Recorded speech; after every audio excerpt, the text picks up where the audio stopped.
Have you ever thought of the word examination malpractice? Have you ever thought of the menace, damage, harm, and destruction it has caused our children? Our students no longer read nor engage in group studies anymore.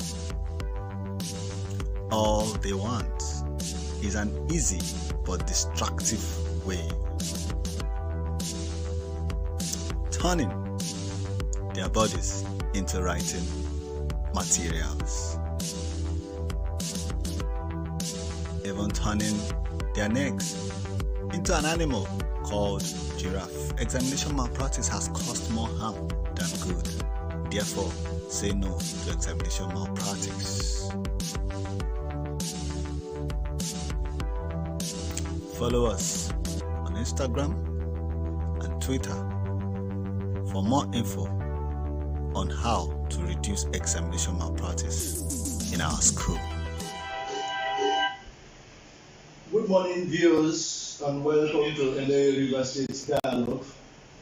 The Dialogue is a platform where the National Orientation Agency River State sensitizes the citizens on government policies and programs and also entertain feedback. World Bank, a new study in addressing the issues of public examination system, sees examination malpractices as a deliberate act of wrongdoing contrary to the official examination rules designed to place the candidate at unfair advantage. Now, examination is known to be a process of evaluation. After the students or the learner have been taught, examination is given to assess he or she to know whether the person can move on to the next level. Now, this practice has been known for ages, although some persons have said that examination is not the true test of knowledge, but that is by the way. We know that for you to progress, you must know. In fact, when we attend seminars and workshops, we have pre-test and post-test. Now, you see that the pre-test is to see how far you know about what you're coming to do. And then that test is kept. And there's also a post-test. The post-test is to know how far you have been abreast with the things you come to do. And we know that in most cases, the post-test usually come in higher percentage of success in terms of learning.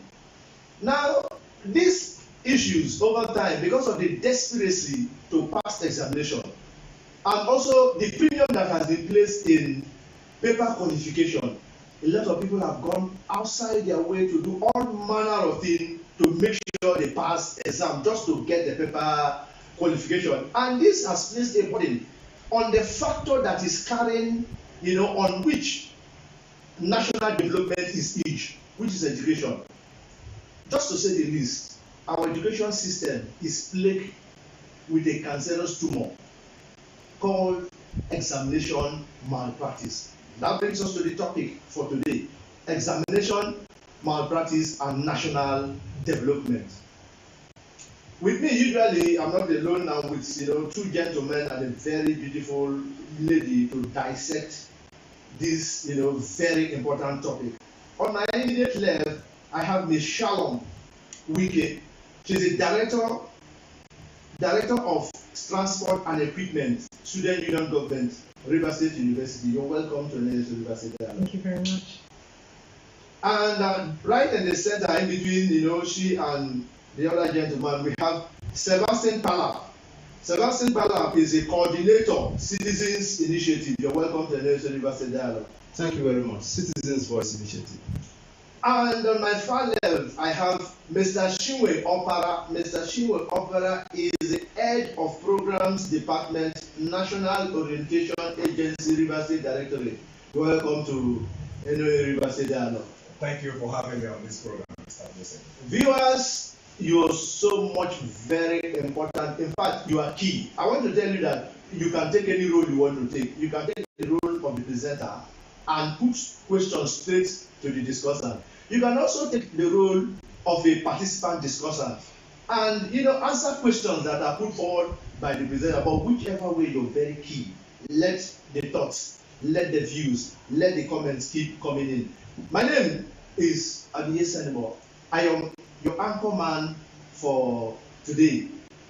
Now we're going to start on these notes, on this very general note, and I want to put these questions to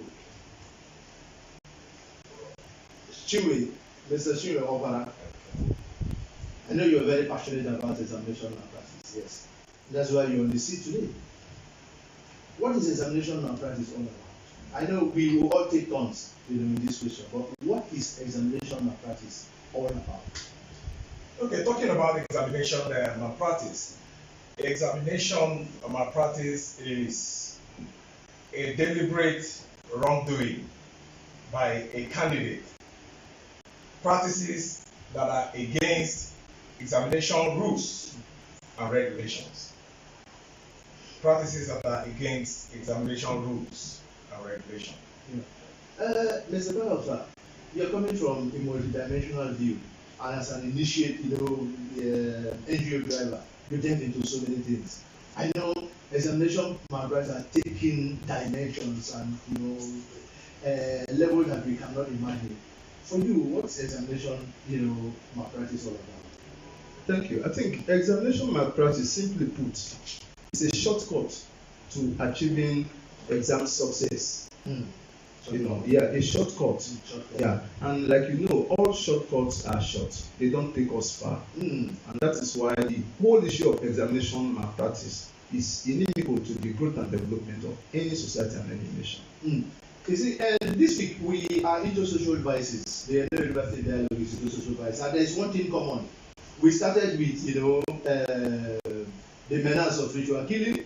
We went into the socio-economic implication of internet fraud, and now we're discussing examination malpractice. One thing is common in all this: success without hard work. Many people, really, what would you say from the student perspective, the student of the university, what would you say examination malpractice is all about? Okay, examination malpractice, in my own definition, is a way whereby a student, like you said, tries to go through a faster means to get their desired result, and most times it's at the expense of other persons who have worked hard to actually get to that point. Now, a student actually engaging in examination malpractice, most of them, they take the entire night scribbling little things either on their body or in on papers to put with them to go into the examination hall. In my own perspective, that entire time you used to do that, you can actually use it to study. The time, I feel like everybody actually is a hard worker, to be very honest, because for you to put in so much hard work into scribbling the answers, because you don't just scribble anything, you scribble the answers. And directly to negative, the practically, negative, yes, while others are and it's very wrong, actually. And I don't. Yes, I think one thing is very common, cut across all of you when you look at it. Examination malpractice is a shortcut. You want to be successful without hard work.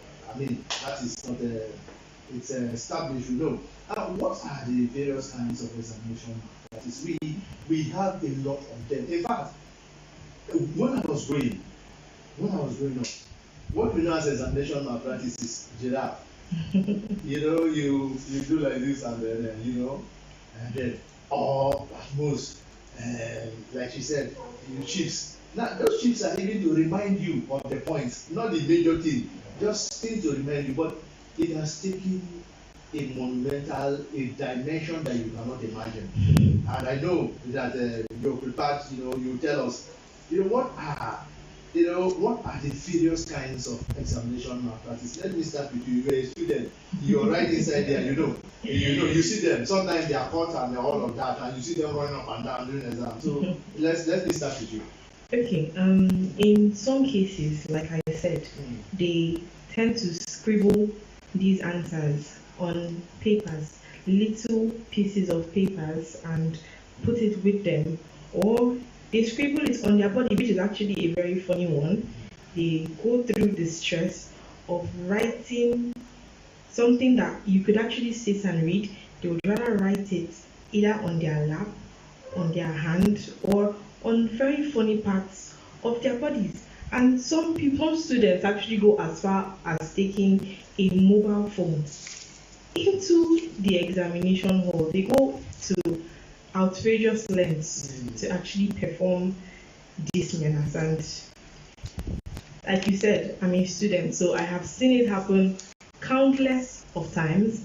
I have seen them be caught countless of times. Now, my take is, if you can go through all this stress, writing a full answer on your lap to go into the examination hall, why not just read it? Sincerely. Actually, in that comment, I said types of examination malpractice. You mentioned 2, but I think we have more to it. Yes, we have more to it. You mentioned chiefs, writing of chiefs, and then mobile phone where they download answers. You understand? And then verbatim, you just transcribe. You understand? But I think we still have more to this examination malpractice. Can you add to what she has just said, Mr. KPALAP? Yes, I think what she has said, she has spoken to what students actually do, the contribution of students to examination malpractice. There are other dimensions to it. Yeah, other stakeholders in the examination, contribute to or aid and partake in examination malpractice. Invigilators, examination invigilators, heads of institutions that are saddled with the responsibility of managing examinations, and even communities that host facilities where examinations are taken have been known over time to have compromised standards and aided and abetted examination malpractice. For instance, an invigilator is supposed to ensure that the standards for exams are maintained in the examination hall before, during, and after the exams. But we have seen situations where invigilators accept monetary gratification from candidates in examinations and then supply them with materials to use to cheat in the exams.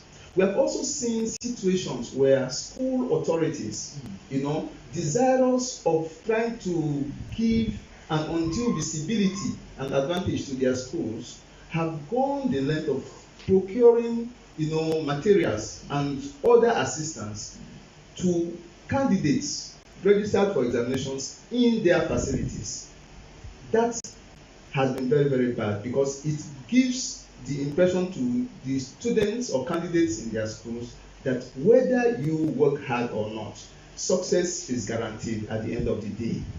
We have also seen over time that even law enforcement agencies that have been asked to supervise exams have also compromised standards, and some communities in the past, there are places they say this exam success center, if you want to write examinations and pass at one sitting, go to so areas, and all of that. Miracle centers, you understand?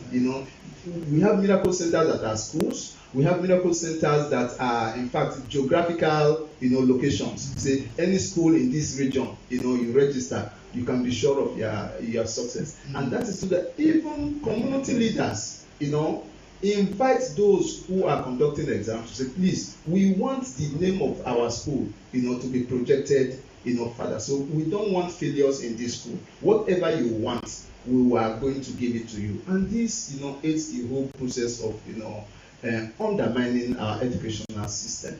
And by extension, the growth and development of the society, because it is the educational system that the entire society depends on.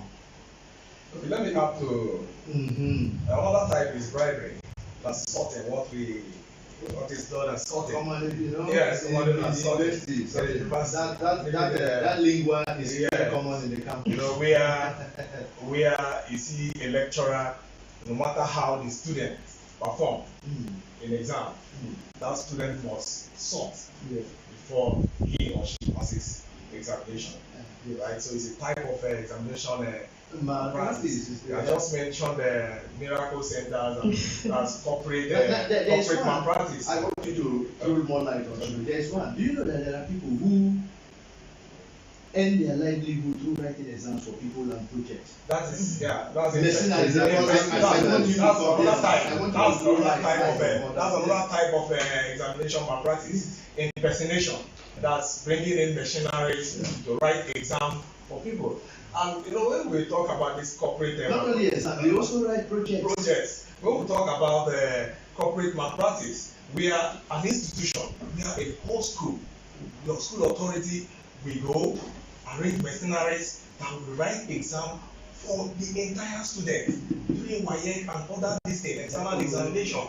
And you see, that is complete destruction of those students. A lot of people, when we go on, will come up to tell people what examination, in fact, the essence of examination.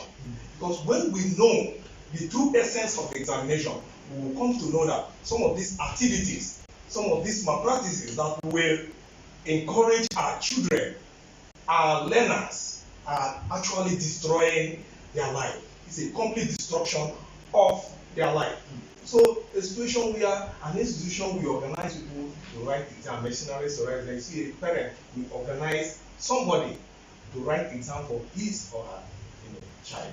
Yeah, you see, do you also know that the reason why most institutions do this corporate or this systemic examination malpractice, so to speak, is simply because they want to, for them, they feel that they are portraying the institution in a positive light. Because you tend to see children, even in my compound, I see the women, particularly, they discuss, Madam, come, I get something to tell you. That they get one school where they are, they know they write good time to. All of them, they pass. The 300 people will sit, all of them pass. And so you can imagine that they'll rush for parents to register their students. I just want you to pray a little, just some light in that direction before we just run it up in this the title examination malpractice. Yeah, I think what you are saying is very true. It obtains in several, schools, especially private-owned schools, around. And when that happens, you see, most of the time, we feel that we are helping, the younger ones, but it is in fact destruction, like he said. And what motivates the schools to do this is business, profit, as against national development. Yeah, because they are interested in trying to attract more clients to their school, more customers, more students to their schools, than actually impacting knowledge in anyone that has come to that school to learn or to write exams. So it is destructive to the individuals, destructive to the schools, destructive to the families, and in fact the society at large. But what drives it is profit motive. Now from this discussion, we are rounding up this title of exam. We have been able to establish that virtually nearly every strata of society is involved in this. Parents are involved. Unfortunately, you did discuss that there are parents who pay for their wards to register for them in this medical center, take them to school where they will write for them. Yeah, you mentioned. In fact, let me also round up this. While I was in secondary school, after secondary school, I was employed as a clerical officer. Then when you have your WAEC, you'll be employed as a clerical officer. If you don't make your WAEC, you'll be employed as a clerical assistant. Now, I went there as a non-academic staff in Calabari Girls High School, which they used to call me where I'm from. Now, they were lacking teachers, and I was drafted to teach government economics and literature. You understand? And the particular woman there, who is the food and nutrition teacher there, met me to go and write exam for her daughter. And I was like, I didn't know how to offend her, because the woman, after food and nutrition practical, she used to bring things for me to eat, and I was struggling with her, but I was not going to do it. I never was associated with that kind of thing. So, but I didn't say yes, I didn't say no. But what I did during the period of examination, I make sure she didn't see me. I was not coming, and if I see her from a distance, I'll just touch her, and then rest that case, that be it. So all structures are involved. That's it. Now, examination malpractice has taken a worrisome dimension, involving many parties. In your own observation, the parties involved. What are the factors responsible for all of this thing? What are the factors responsible, for all of this crime, and what are its causes? What are the factors? It has taken a worrisome dimension. What are these things? So let me start with you. Okay, a lot of factors are responsible for examination malpractice. One, the craze for certificates. Like one of my listeners was talking about, they talked about the quest for certificate. A lot of people go for certificate without knowledge, without mining to get the actual knowledge they are supposed to have. I think the grade for certificate is one major factor or causes of examination malpractice. And two, the quest for employment, for job, to get a good job. You understand? People would want to, by all costs, graduate from school to get a job. You understand? Without minding the knowledge they are supposed to acquire to sustain that job. You understand? So these are what some of the causes of examination malpractice. Let me take you on this. No, you're a younger person. You're the younger person. Yeah, I will direct this question. Is there a correlation between examination malpractice, internet fraud, ritual killings? If yes, how? If no, explain further. You're the next, because people who are involved in these things are the younger generation. Is there a correlation? Actually, yes. They're all actually interconnected because I feel like they have one major backbone, which is laziness. Yes, because for somebody to actually engage in examination malpractice, I would actually say that it is heavily sponsored by laziness. Because for what reason exactly would you do that? Why not just sit back and at least try to read? Now also you did mention other social vices, which if we actually look into closely are also heavily sponsored by laziness. So it's like there's this interconnection of these social vices with just one thing behind it. Success without hard work, get rich quick syndrome. I think cuts across all of them. Practically. Yeah. At this point, let us join our correspondent who is on standby, from Thai local government area. Mrs. Gift Sunday, you're on. Please take it up.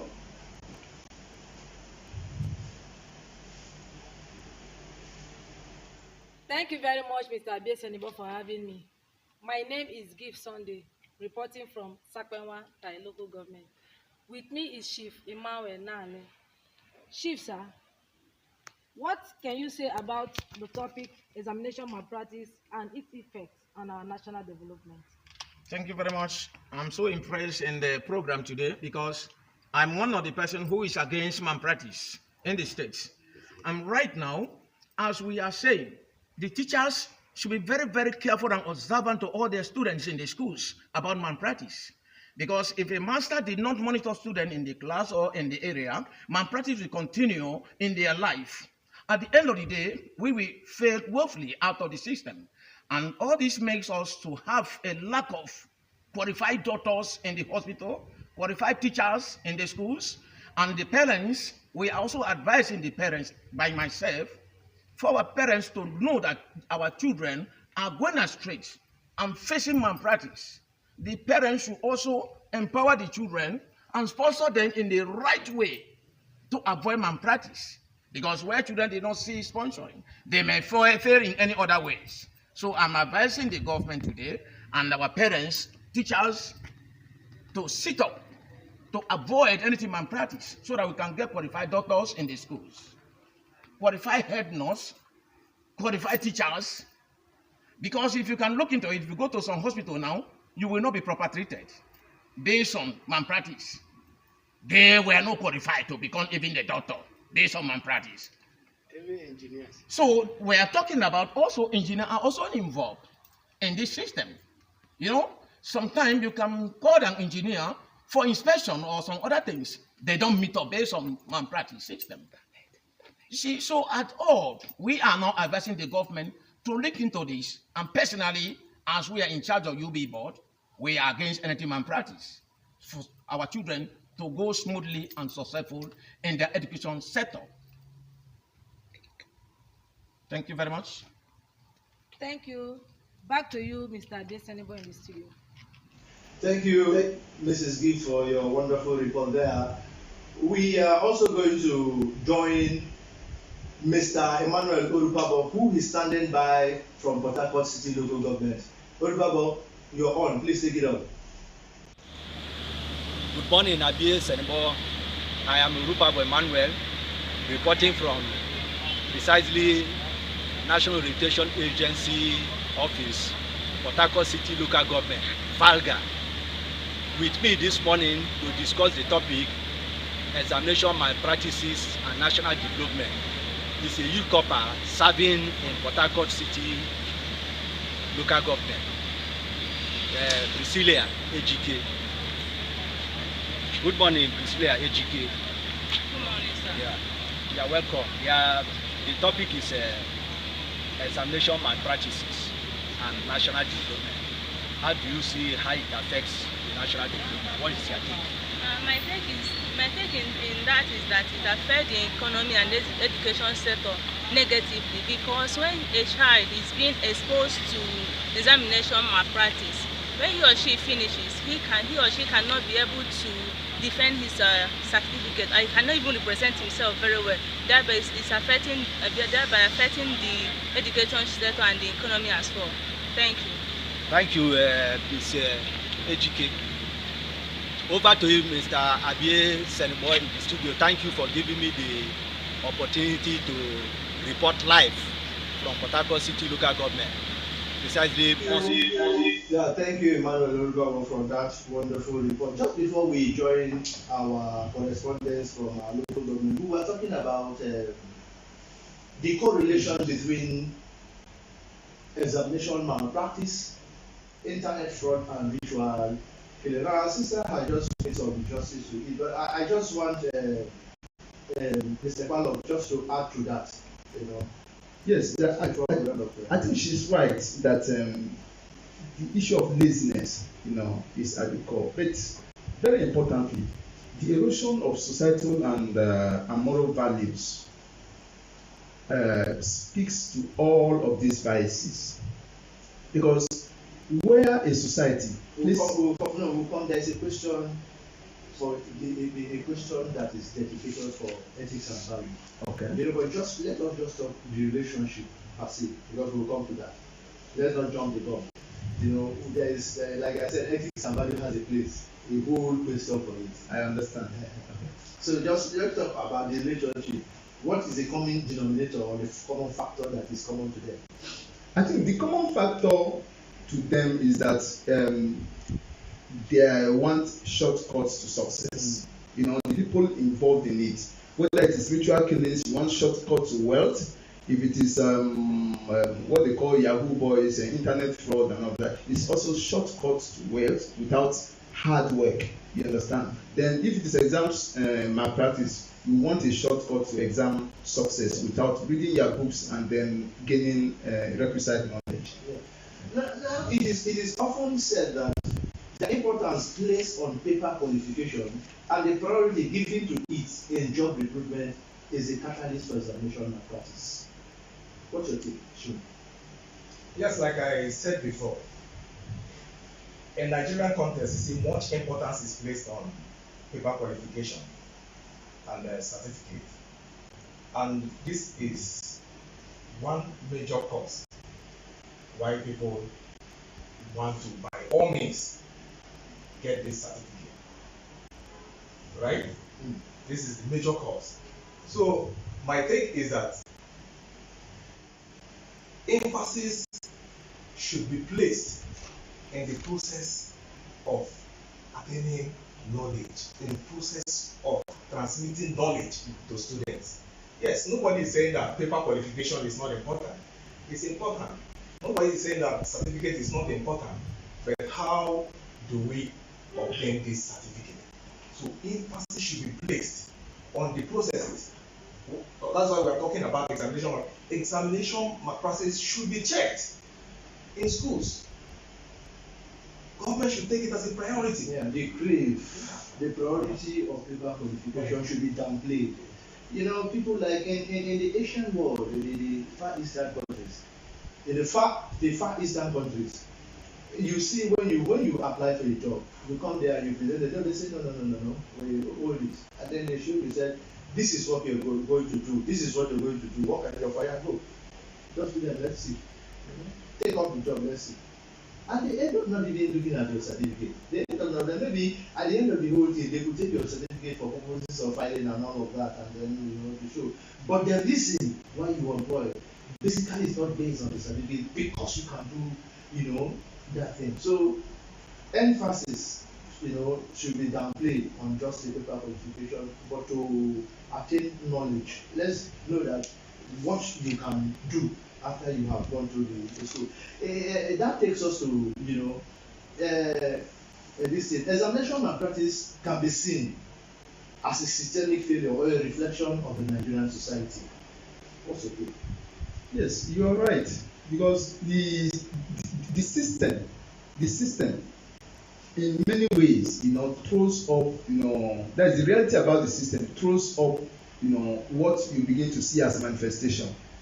For instance, in the case of examination malpractice, when a society, begins to place a premium on a certificate other than competence, you begin to see that members of that society will be going out to obtain that certificate and not the competence. And when they begin to see that people who have taken shortcuts, to obtain a certificate, are celebrated in the society, others queue. When you see parents, who encourage their children to indulge in examination malpractice, those same children, when they are grown, will not have what it takes to guide their own children properly, and they will also encourage their own children to indulge in examination malpractice. And that the society, the nation, is a collection of families. So when a predominance of families are doing this, you see that the system fails and the country, the development of the nation, begins to suffer. So that is what has happened in Nigeria since we jettisoned, the issue of competency to certificates. We began to see the surge, the surge in examination malpractice. Yeah, and if you look at it very well, you see that the type of examinations we have here are examinations that are oriented towards student failure. That is to say, if you don't score all of this, say 60%, 80%, you are deemed a failure. But there are, like you said in the Asian. I'm afraid I have to talk.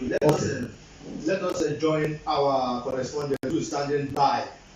Doris Omako from Ogbolo local government. Doris, take it up your own. Good morning and thank you, Mr. Abie Senibo. I'm Doris Omako, Komo, Ogbolo local government. I'm standing live here in Ogun, discussing the topic examination malpractice and national development. Education system is getting bad because of this exam malpractice. So exam malpractice, it kills ability, quality of education. So I'm standing here with the principal of Government Secondary School, Ogu here, Mr. Vincent Temia. So Mr. Vincent Temia, you are welcome. So please, I want to tell us how you feel that this exam malpractice can be reduced or stopped because it's spoiling our educational system. Thank you. Thank you very much. Exam malpractice, as it is looked at, is having a multi-dimensional angle, and there's no one particular source that you look at it to solve this problem. there are so many angles we look at. For instance, we have the government's part, we have the parents, we have the school and its management, we have the teachers and the students particular. So we may look at these very angles and dissect them one by one. But let's just look at the parents, for instance. The parents are eager to see their children to ensure that they pass out and come out early. Even when they are not well taught, they allow them to go to the school with handsets. Even when they come back, they do not go through their books to assess what they have done. And they are eager to see them moving from SS1, SS2, SS3. And when they get into this exam hall, not well taught, they resort to exam malpractice. And parents on their own encourage them by giving them money to ensure that they supervise us and they come out pass, knowing that having a second attempt, third attempt is not always easy. Now, what do you observe in the area of the students? Students these days are not ready to learn. Even in the classroom, teachers are there to teach them. Most of them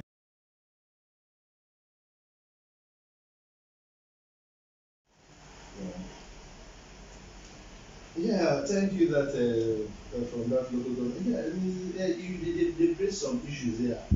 You know, this conscious effort of parents. I mean, one thing I want to believe is that we all know the capacity of our children. You know, if you say you don't know but for example, if your children is not able to come overall first in the school, don't you know? You should know now from the student comes from previous exams, and all of a sudden your child comes to say, you know, she took overall first. I mean, sometimes these days we don't really eat any longer.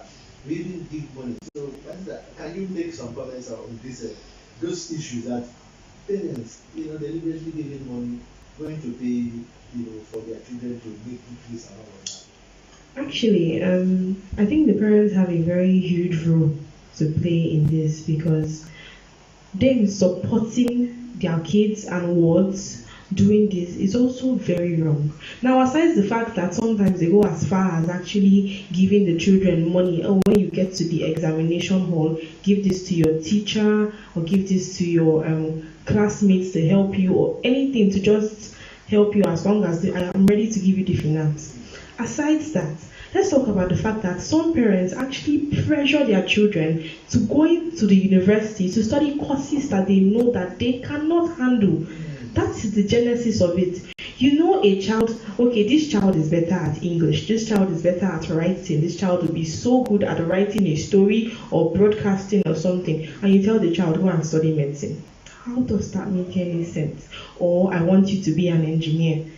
They have this mentality in their head, as for Nigerian parents, that if you're not a lawyer, if you're not a doctor, if you're not an engineer, professional courses, those are the only things that matter. A child wants to study English. Thank you. She had just said a pertinent, no, excuse me, that I will go to take comments now, but when she comes, she had just raised a very pertinent issue where our minds was not going. Parents, you know, pressuring their wards, their students to study courses that they cannot handle. Because in this family, we don't have a medical doctor. No, we've not had a lawyer before. We must have a lawyer. You know that this, you know, we will like solve this issue. But before we come to that, let's just go and take comments. We have a lot of comments here. Tani, thank you very much for streaming with us. Now we have for why Kana local government examination malpractice kills the conscience of the person involved in it.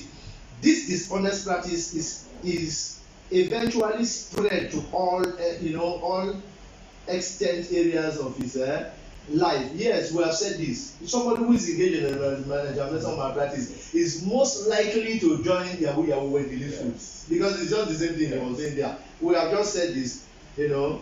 Now we have from Chiamaka Juliet Chibundo. It's a great topic. Examination malpractice is so hard, you know, to contain in this part of the world. Our system is not working at all, you know. Then from Glory in Elisha said, these days teachers also help in promoting malpractice in their external exam like WAEC and NECO, just to get money from students. You are very, very right. You know, not just to get money, to promote it in their school. We have discussed here. Tamorubo, One of the things that makes examination malpractice thrive is the fact that perpetrators, even when they are caught, are not prosecuted to the full letter of the law, are not, disgraced publicly. They are not disgraced. They are not disgraced publicly. If this is done, it might serve as a deterrent to others who might want to indulge in the wholesome practice. Tamurubo, thank you for this issue. We have a question for that. We are coming to that. If actually there is a law governing examination malpractice, you're very, very, very, very correct. Bimba Prince said, exam malpractice is a menace to our development. Hence, it should be discouraged. Yes, and that is the purpose of what we are doing. We will look for a solution to this menace because it is hindering national development. Nigerians should focus more on skill acquisition and productivity rather than on paper qualification. My brother, you have said it right. And now if you look at the screen there, you will see type of examination malpractice. Viewers, are you seeing that? Yes. On the palm, that is chips. Things are written on the palms, everything. That's another form. CHINWE Zita Nwaze Onka, I hope I'm not murdered your name, please forgive me. Examination malpractice is very bad. When one traveled out of Nigeria, you will understand better. This has done more harm to us in all Nigeria than good. Yes, I know what she's trying to say. Our certificates are not valued. The moment you present your certificate from Nigeria, forget it. You will go through several exams and all of that. Sometimes they don't even attend to you. That's very correct. Mary, you're watching live with us. Thank you for streaming live with us. I understand better. It's better to fail exam and rewrite it than having credit in what you don't know about or something you cannot defend. That is from CHINWE Zita. CHINWE Zita, thank you very much. In Kemika Grace, government should fetch out all miracle centers and shut it down. And parents have a key role to play on this matter. Again, you guys, you're very correct. The parents, as a matter of fact, the students, they know the miracle center. They are the ones that are sending them down. Keep the thoughts coming. At this point, we are going to join our correspondent from Obiapo local government. We are Zobari Mwida is standing by. Zobari Mwida, you're on. Please take it on.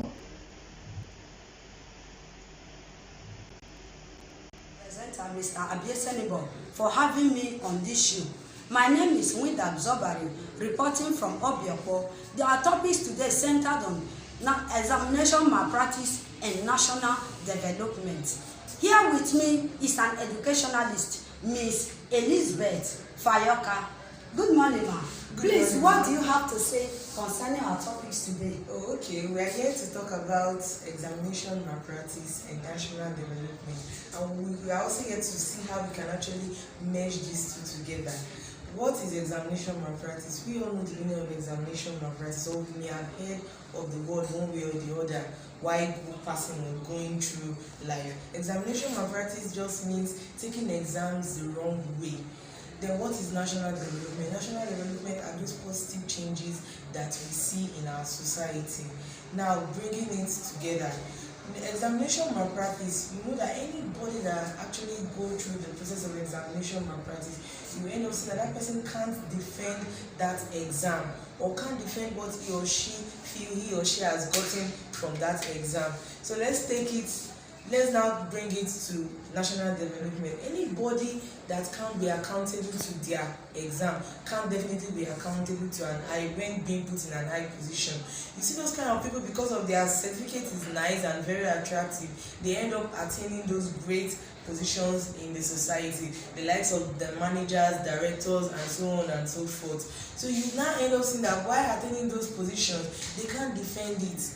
when it's time for them to defend their positions, they can't, because they know that the way they actually got that result is not the right way. And you end up seeing that they get confused and worried while trying to do their duties. You see that some of them will not end up going into corruption, stealing, and so on, all these wrongful acts that will definitely affect the society. And when things like this are going on, there can definitely not be growth in the society. There will definitely be no positive change in the society. That's why we are creating this awareness to people, to just make them know that examination malpractice is a no-no if you want your society to have positive change. Thank you very much. Thank you so much, Ms. Elizabeth Fadaka. Over to you, the presenter, Mr. Abie Senibo.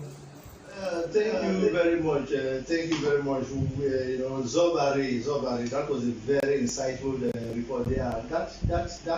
That respondents, made a correlation between national development and examination malpractice, and that was a very, insightful thoughts there. We will discuss on it, but before we do that, Tamoruba, I remember, said people were not punished. Now I want to ask this question. No, let me direct these questions to you. Now, is there a law governing examination malpractice? If yes, has anybody been prosecuted before? If no, why? Well, there are laws governing examination malpractice in Nigeria, because I know very well that even the layman, you don't send a law enforcement agent to an exam center if there are no laws he's going there to enforce. But basically, we know that there are guidelines for exams, and those, in fact, are even laws. Now, talking about statutory laws and whether anybody has been prosecuted. Well, I don't have the facts about who and who has been prosecuted for examination malpractice.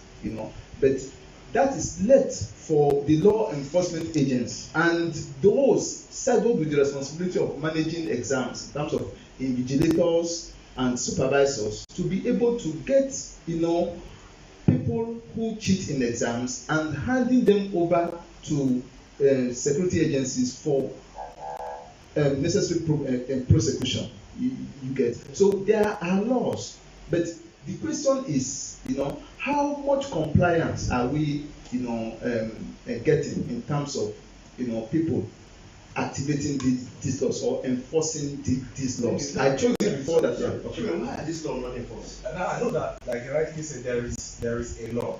Why are they not enforced? We have not heard anybody that was prosecuted for examination, either a student or a mother or a parent or a school owner. This person is serving jail term because of examination malpractice. I've not heard before. I don't know if you heard. like what you rightly said, I know there is a law prohibiting examination malpractice, and that law, I know that has also been domesticated here in Rivers State, by the Rivers State House of Assembly. And I know that law states that anybody that perpetrates such acts is liable to 21 years in prison. Imprisonment, 21 years. You see, we have laws in Nigeria. We have laws in Rivers State. But the problem is the issue of implementation of these laws, carrying out these laws. And I see one major problem, one major cause of that is lack of cooperation between the relevant stakeholders. There should be a cordial relationship between the kind of synergy between the organizers of examination, like WAEC, NECO, the educational sector, and the law enforcement agent. You see that in most cases, that this synergy is not found, it's not there. So if before any exam, any external exam, there should be that cooperation, there should be that synergy. A law enforcement agent cannot just, automatically, for a law enforcement agency to act, you must act based on credible intelligence, based on information. You have to carry them along. So China, we hear that these institutions owners, they gather good money and they place people outside their school, watching out for standard examiners coming. When they are coming, they come to tell them, and before you know, they corner them to one place and they give them money that is good. For an examiner, somebody who comes to the exam, 500,000, 400,000, 500,000. I guess it's not bad. They do this, and how they can't resist it. They just take. In fact, they don't even get to the exam hall. They take them to one place, entertain them, give them this thing, Mr. Biggs, and fast food for them, and then give them this envelope. And when they see the envelope is swell a little bit. As if they say, thank you. They say, you go. In fact, they want to say, no, I have other places to go. Let me go. We just, So, in such situation, what do you think? How can the enforcement of this law, they really can that? Actually, if we want to start remedying this situation, there are a lot of things to tackle because it goes deep. It goes very, very deep. Now, you expect the law enforcement man to come and stop the examination malpractice that's going on, but he's, first of all, he's not paid properly. That's one. There are a lot of social vices actually going on in the country, and we want solutions, but the thing is, at every point, there are loopholes. So when you want to solve one, there's one loophole actually apprehending it, another loophole. Now, how do you expect him to do this? If he's given, like you said, the sum of 400,000 naira, let's be honest, he will turn his back and leave. Because when was the last time this man was paid properly? When was the last time he was even paid on time? Then talk less of being paid properly. We already understand the economy that we are in. He has a family of 4. He has children he has to train, and you're paying him what? Chicken change, and you're expecting him not to turn back when he is giving money. It's not going to happen. If we are going to think of how to remedy a situation like this, we have to start from the drawing board. We have to go back to the drawing board, erase it all, and start again, because there are way too many loopholes.